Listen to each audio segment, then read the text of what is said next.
Today I'm going to do a Oddities Tag that was created by Scarlet Ruby. I'm going to try to get through the questions as best I can. I've been really busy with work and I've been really overtired, which is why I'm not putting a lot of stuff up. I am recording stuff, but I just have not had the time to edit and upload it. So this will be one of my first uploads in a long time. Anyway, I've written the questions down that she has asked on my computer monitor, so I will be looking back and forth from the camera to the computer monitor. I haven't really formulated my answers too much, so it's going to be a spur-of-the-moment thing. So I might jumble some words and be really awkward because I'm like that verbally. I'm more of a very mental person. I think better than I actually speak. It's like I have a processing problem that can't come out of my mind right when it comes out of my mouth. I just jumble it up and make a mess. Anyway, the tag has 16 or 17 questions. The first question is, what was the first item in your Oddities collection? Now for me it really depends on how far back you go. I've always been interested in oddities and weird stuff like that. I was always a very curious child. But the first item in my collection, if you date back to the very beginning, the first item that I ever collected was horse teeth. Now these teeth were found in a ditch nearby where I grew up. This is the first time this jar has been opened in 20 years? 21 years maybe? I don't know. I think I was 6 years old when I found them. And they were found in the ditch. Can't even get my hand in the jar anymore. It's been that long since I looked at these guys. But anyway, I was playing in the ditch, and it was when we were walking home from school. And I went down in the ditch. I got extremely upset, and I was convinced that there was these little people staring up at me from the forest floor. Now, we were watching Unsolved Mysteries the night before, and they were talking about fairies and gremlins and little people, so that's why that was on my mind. Now, my mother laughed at me and said it was kind of ridiculous, but you can see here why I would think that that looked like little evil faces poking up from the ground, like little gremlins with evil smiles. The surface of horse teeth and other hoofed animals is very much like that. They do look like faces. So, as a young child, that is not a ridiculous thing to think. What is your favorite kind of oddity to collect? Everything. Absolutely everything. If it's weird, I'll enjoy it. My main things is, of course, dead stuff. The remains of all kinds of animals, all kinds of plants, medical tools. I am very interested in collecting not just tools, but textbooks. Books on veterinary science, biology, psychology, all kinds of interesting stuff. I have a large textbook library. Some of it is reissuing of old texts, but I have a lot of psychology textbooks and how the human mind works. I have biology textbooks.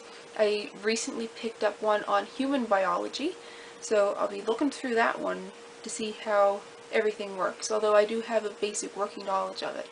I also enjoy collecting tools, no matter what it is. I have podiatrist tools, I have a stethoscope, I have a whole bunch of stuff. I even have a speculum used for gynecology, which is still in its packet because I'm never going to use the thing. It's just I like having this weird stuff. I also have, this is going to sound really painful, but I have the, when they're doing an operation, they slit the incision and they use these little tools that look like crochet hooks, but they got really sharp barbs on the end, and they stick those in and that pulls the skin open and keeps the incision open so that you can work inside of it. I got a set of those, and again, they're in their package so I don't skewer myself with them, but I have a lot of clamps and things like that. I'm always expanding my collection, so any of my family members or friends who are in the market to buy me a Christmas present, just continue watching this video and you'll find all sorts of ideas, because I'm really tired of getting, at my age, stuffed teddy bears and stuff like that, because after you're a teenager, you don't really want stuffed teddy bears for Christmas. But anyway, on to the next question. Do you scavenge and clean your items yourself, or buy them, and which do you prefer? Honestly, for me, I like to scavenge, because there's the thrill of the hunt and the adventure, and then there's just all of the time you spend with that particular animal. When I pick up an animal as roadkill, I bond with them in a way. I'll pick up their bodies. If I feel they need spiritual help, I will help them on the spiritual level, whatever they need, because I'm very spiritual, I'm very intuitive and psychic, especially when it comes to animals and their thoughts, their feelings. So pretty much, it isn't the right term, but I'm almost like a Grim Reaper / spiritual counselor to help the animals cross over to the other side. So I like to scavenge my pieces because I get a very personal connection to each piece that I collect when I salvage them from wherever it is that I get them. You'd be surprised at where bodies pop up all over the place. I prefer to scavenge them because when you go into a curio shop, number one, you do not know what you're getting. Because the thing with bones is, you look at my hands, and I have, inside I got all these little bones. Every animal on the planet, whether they have opposable thumbs or if they have them up as dew claws, they all have the same kind of bones inside. The only difference is these end tips. So let's say this part of a human bone, it is identical to that of a similarly sized mammal. So somebody could be selling a bobcat digit as a human bone and all these things. When I salvage something, I know exactly what it is that I have. Plus the expense. When you scavenge them yourselves, they are often free. Unless you are getting a special license to collect a specific animal, and I'm not sure the fee on that, or if you're doing hunting license, things like that, that can cost you a little bit. But if you're just going up the side of the road looking for roadkill, that's free, except for your gas. If you're just doing a trip specifically for scavenging roadkill, that costs you your gas and other travel expenses, but it's fun. It's worth the mild expense, other than going into a curio shop and buying that way. Also, when I say you don't know what you're getting, you don't know what that animal's been through.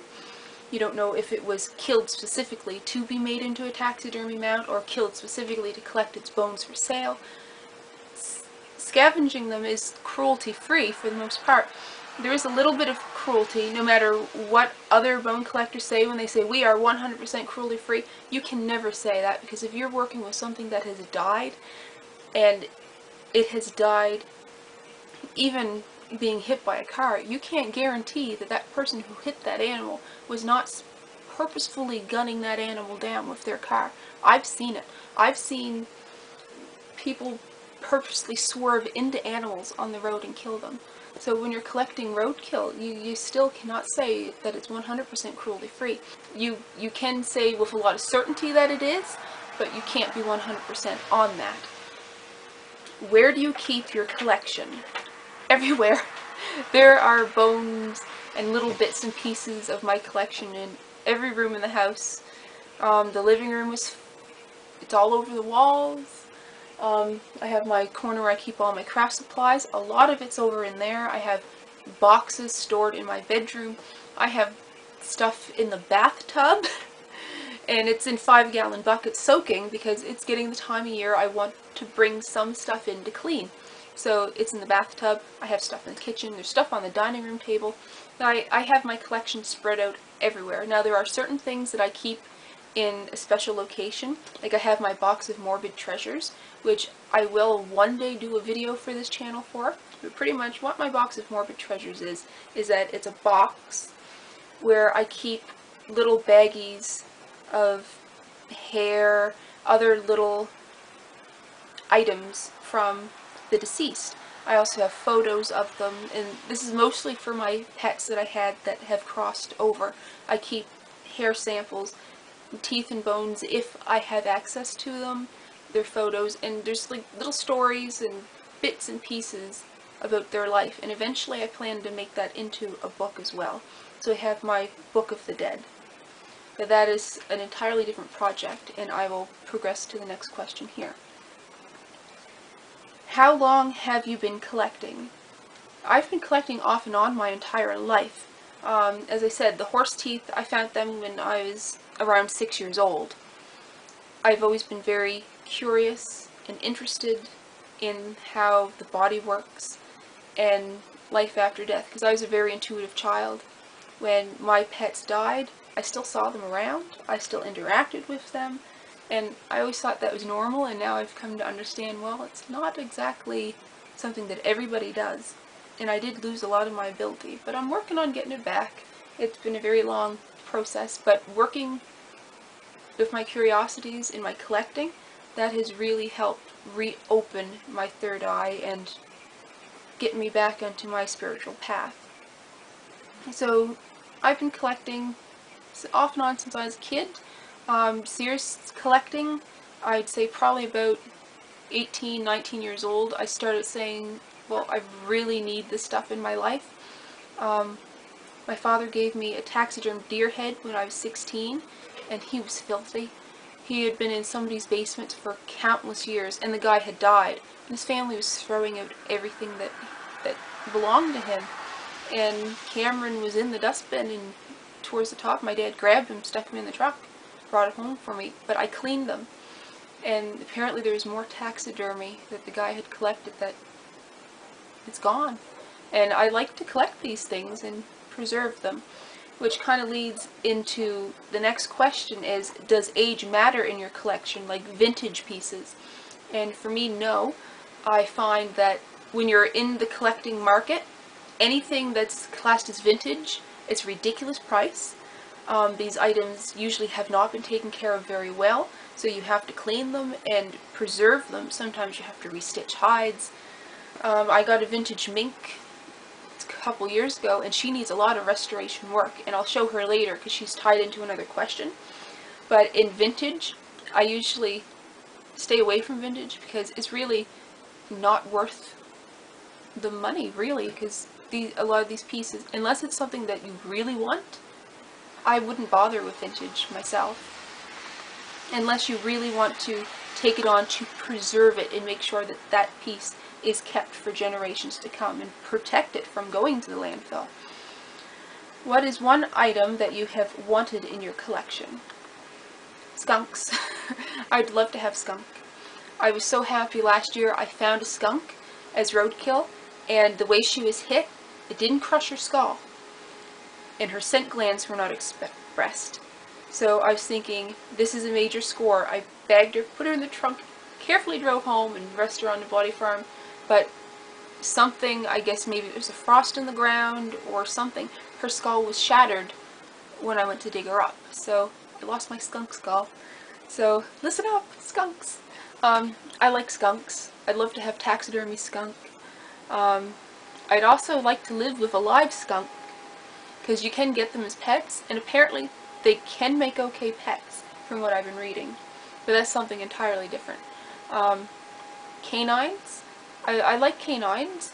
I have a lot of coyote skulls. It's one of the main things I do collect right now is coyotes.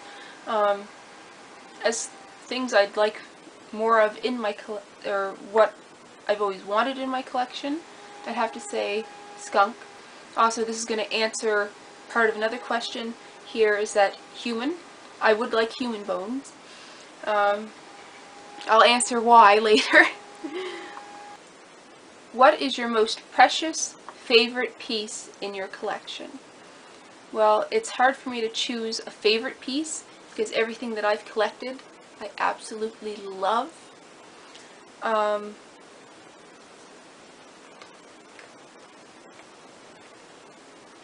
have to say that the most precious piece is the mandible bone, which is the lower jaw, of an unborn or freshly newborn fawn.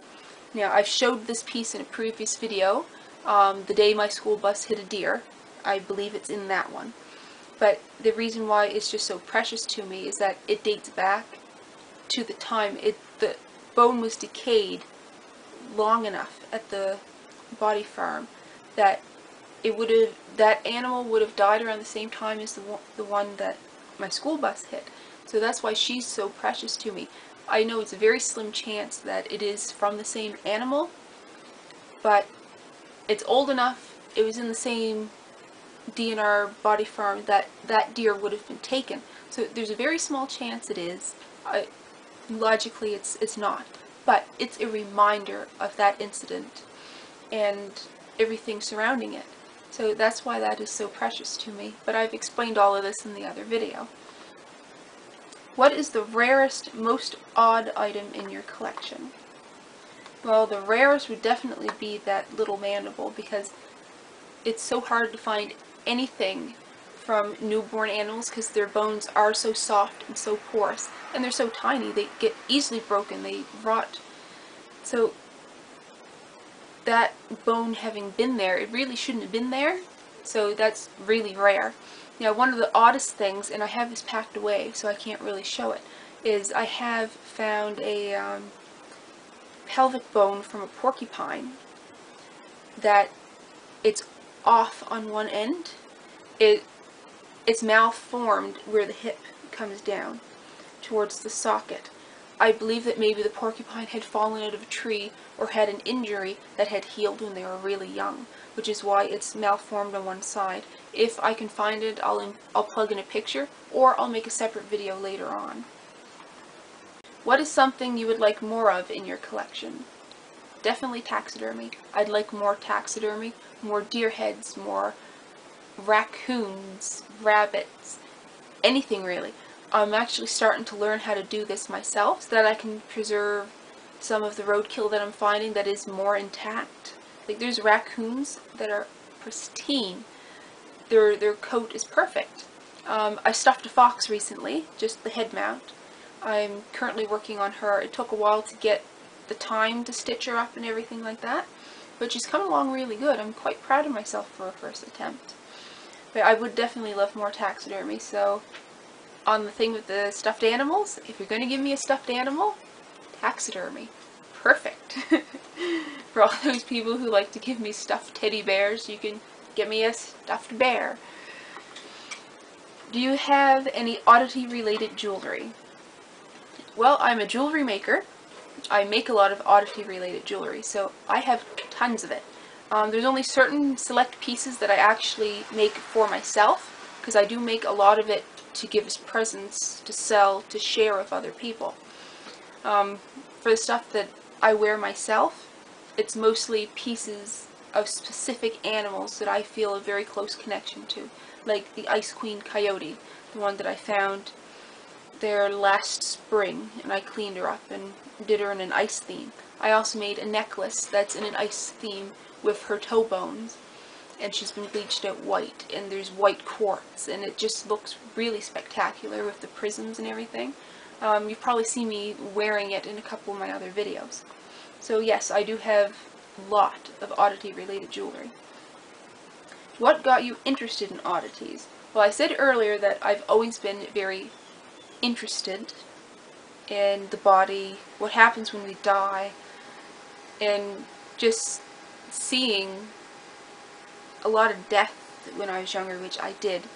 There are hundreds, and I'm not joking when I say this, there are hundreds of pet animals in the pet cemetery at my parents' home. And that's a story I don't wish to get into right now. There will be another video in the future. This is like a plug. There will be more videos. But there was a lot of death when I was growing up. And as I said, I still saw the spirits of the animals that I knew. And sometimes I'd see little bones in the forest, and I'd say, well, what is this? And then finding the horse teeth, and it's just every little incident in my childhood has led me to this point where I'm very comfortable with death and collecting oddities, preserving and bringing immortality to the animals that I work with. It all ties into that. And also the show Whipley's Believe It or Not, where they show a lot of oddities and weird science and all that stuff. That got me interested in the actual oddity collecting aspect of it, like putting things in jars, preserving them, eventually getting into wet specimens, more taxidermy, and looking at the diversity amongst everything. the diversity of life and the mutations that can occur, and how special these things are, and preserving them in an oddity collection.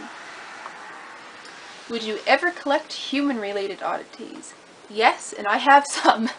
I don't have anything major right now. Like, I don't have fingers or skulls or foot bones and that. There's some collectors that do, and they are so lucky. I have hair, mostly. I have hair of quite a few people when I actually sit down and think about it. I have hair of my aunt. I have hair from my ex-husband, my current boyfriend. I have hair from friends that I know. I also have a human tooth, which I'm quite happy about, which belonged to my ex-husband. He just lost it a couple months ago, and I come home and he's like, "Here, I have a present for you." And I said, I seen it, it's like, "Oh goody, where did you get this?" And he's pointed at it himself. He lost the tooth. But yeah, I would collect human bones. A lot of people say, "Oh, that's so gross, it's my own species, I feel so weird about it."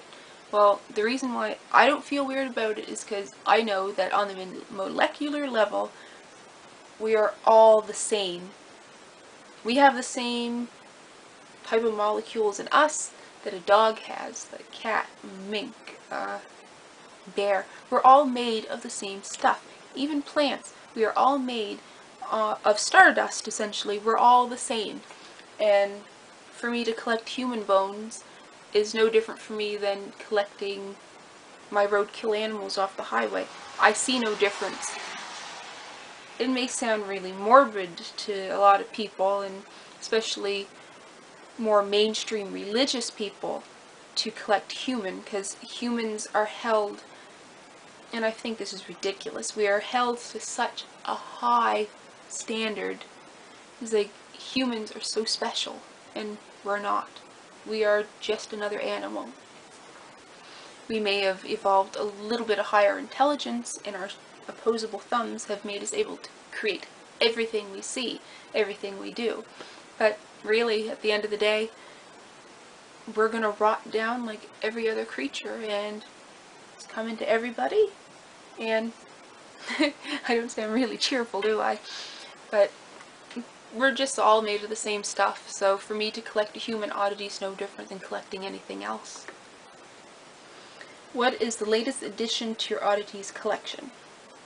Anybody who's a Monty Python fan will get this reference. The latest addition to my collection of oddities is a crunchy frog.